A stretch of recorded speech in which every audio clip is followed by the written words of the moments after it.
Thank you for tuning in to The Truth with Trinity. So, without further ado, I'd like to jump into part two of the episode, which is named How Mandingo and Jezebel Has Evolved into What Blacks Are Seen as Today.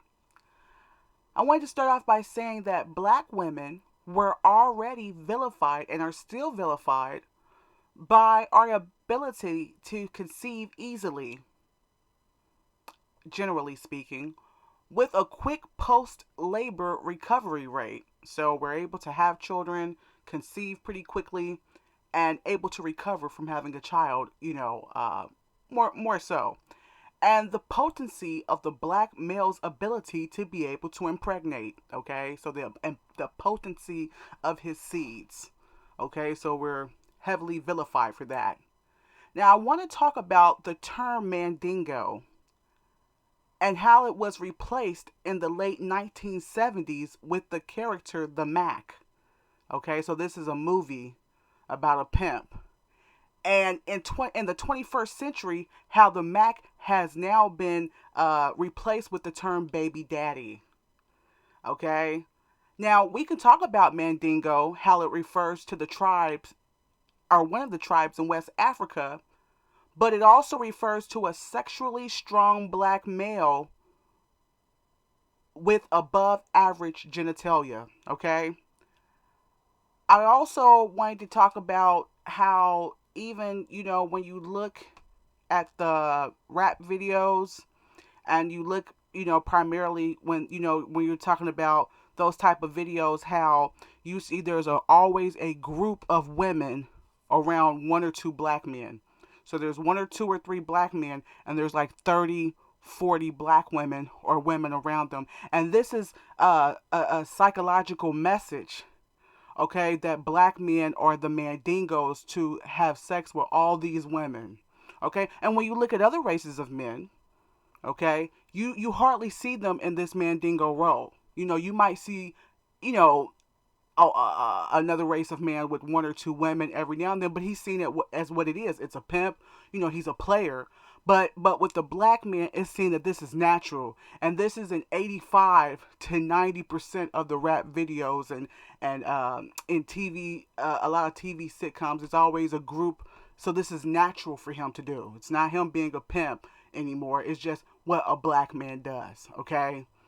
Um, Mandingo would service the black female slaves to keep them pregnant. Okay, so this is the role and job of the Mandingo. He would service the black female and keep her pregnant, and multiple black women, and service the female and at times the white male slave master sexually. So the white female and the white male slave holders. Okay, so he was to perform sexually for them too.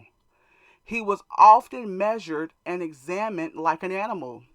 His height, his body structure, his genitalia, compare and contrast, all sorts of things. Then the Mac then replaced the Mandingo term, okay? So the Mac is a guy who lives an expensive lifestyle off of drug dealing and abusing black women to use their bodies to make sure he has more money. Okay, so the Mac is a movie that not all black men, but a lot of black men can relate to, or they say they can relate or think it's a great movie. And this is about a black man, a group of black men, along with wearing fishbowl shoes, which were pretty cool, but and the cane part. But I mean, this is them selling drugs, and this is them, being promoted at abusing black women, and for the black woman to have sex with all these men to bring them back money and revenue. Okay, um, and to continue to go on. Okay, the Mac is often praised and awarded through pimp ceremonies. Okay, so they had little ceremonies. And now the Mac has been fully replaced with rappers who sing lyrics that discuss how much black women have no value. Okay, so they're rapping about black women have zero value to them, how they're easily replaced. And like I said, in all these, videos, you'll see them around so many, women, like they're expendable when it's only two men, three men, and there's like 100 women in this video, 50 women, 30 women, 25 women. So they're sending the message. And the sexual degradation of their own women. And how murdering, drug dealing, and jail time mean more than raising his own family. Okay, so this is what's being taught. Okay. The baby daddy role is the guy who, just like the Mandingo, keeps the black women pregnant without any attachment other than sex. And how is this done? Okay, so now it's become the norm for black men to call their own women bitter when they're upset about being left a single mother, when they're being left and raising the children alone. So this is the black man having no attachment other than sex. So he doesn't care about her feelings. He doesn't have any feelings toward the mother, any type of feelings of being a wife or a family with this woman, other than you have a child by me and that's it. And that's that Mandingo slave mentality that lingers within the black community that we need to rectify on both sides of the fence with black men and black women. It is often said that through the lack of intelligence that it is impossible for black men and women to cultivate unbroken families. So we know how to do broken families, but other people on the outside, okay, other people are saying that our lack of intelligence is what makes it impossible for us to have families, okay, for us to be married, okay, for us to raise children that are not in broken homes. This is what people on the outside are saying about us, okay. Now I want to take a look at the Jezebel. Okay, so Jezebel is a term that is found in biblical literature, like Bibles and things of that nature, that depict a woman as immoral, sexually loose, or a concubine. Okay, and when you look at the slave and Jim Crow's era for the term Jezebel, this is a description for black women and girls. Okay, slave owners dehumanized black women to that of being masculine or an animal so that they could work them like a man. Okay, so hey, she's masculine. Okay, so we're just going to treat her like a man. The black woman was examined, prodded on, measured, and tortured and mutilated.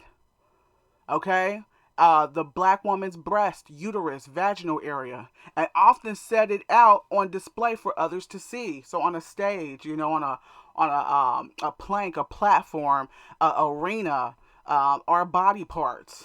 Okay, and I encourage and I question the black woman. Back then we were placed and prodded and mutilated and exposed like we were female animals. But what are we doing to ourselves as black women that we're exposing ourselves, our own breasts, our own bodies? Are we mutilating our own bodies now? But let me continue. The black woman was seen as a large source of financial revenue for slaveholders. She could be bred by both white slaveholders and black slaves to profit, producing more slaves. So the white men were having babies, for production, mulatto babies, and then you had the black men also was, taught to breed out, the female slaves. And when we look at now, how we're so highly encouraged to be on child support that we don't need a man in the house, and we need to look as black men and black women on this part. I'm talking to you, how we're so encouraged to put our men on child support, and who's getting rich off of that. So we're getting the pennies, okay, as black women, while we're still making certain other people rich, okay, off of our children that we're producing, without marriages, without commitment. And we can say all day, oh, we don't need this and we don't need a man and we don't, out of the hurt and pain. Okay? But this is what's going on. Out of our hurt and pain, people are getting rich off of it. Let me continue. Her emotional state or safety was considered non-existent. Her only job was to clean, cook, and perform sexually for any man at any time. Any man, white or black, at any time, whether she wanted to or not. Okay, so this is not for the black woman to ever think of herself as a woman, a lady, to be married, okay, to be sought after, okay, to have an actual family and not just babies, okay. And she was often whipped and killed for ever even thinking or acting in a way that resemble anything of what a white woman would act like. Oh, she's going to be married. She's expecting marriage. If a black woman back then was to say she was expecting marriage, she could be killed. Like, how dare you try to act like you're civilized? Like you're a white woman, basically. And look at us as black women today in 2021. Do we still have some of these same mindsets and we don't even know it? But now in 2021, instead of the white slaveholders mutilating and exploiting our bodies as black women, do we as black women exploit our own breast and genitalia? Are we out on stage? Are we on social media? Are we exploiting ourselves? And we don't even know it, and then we cry that no one has respect for us. Yeah, sure, we have a lot of white people who will never see us as nothing more than a man's midnight conquest. So as a black woman, you have a lot of, white people who only see black women as one thing. Okay? But what do you see yourself as a black woman? So it doesn't matter about what they say. Okay? When the black woman learns how to rise and get herself together, they will be made a liar. And that they're crazy. And they'll be nothing more than the figments of their own imagination and delusions. But right now, are they correct? Okay? When they say that we're nothing but just to be having sex and used at midnight, what do we feel about ourselves? Are we just booty calls as black women? Do you see yourself as more than that? Do you believe that you are more than just a baby maker? That you deserve love, respect, and security. Not just sex, but security. A man to stand up for you. Okay? And furthermore, okay, this goes to black men and the black woman. We can't change how others may see us. Okay? And we need to stop paying attention to how others see us. Because white supremacy can only exist off the backs and the mindset and mentality that black people view themselves. Once black people learn how to view themselves outside of the confines of what other people and stigmas and stereotypes that others have put on us, then that will destroy white supremacy, because it only thrives off of the image of how black people view themselves. But so we can't change how other people see us, but we can change how we see ourselves as a people. It's been a pleasure talking with you all. If you'd like to get in contact with me, you can with thetruthwithtrinity.com.